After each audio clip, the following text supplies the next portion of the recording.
Slow slow slow.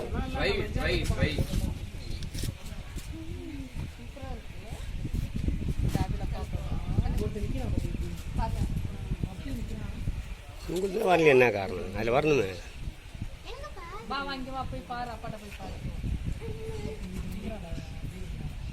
No அந்த மரத்துல இருக்குது அதோ. கரெக்ட். அதுதான். கோட்டை வந்துருச்சு. அப்படியே நிக்கிறான் பாரு. அது இதுல லென்ஸ்ல பாரு.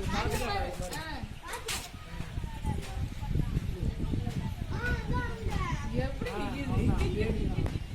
அரசுந்தரே கால்ல சுட்டு இது கால மடக்கிட்டா கட்டிய தூக்கி நிக்குதோ. ஆமா. அது பாதி மடிச்சு கட் பண்ணிங்க. டீ விடுங்க சார்.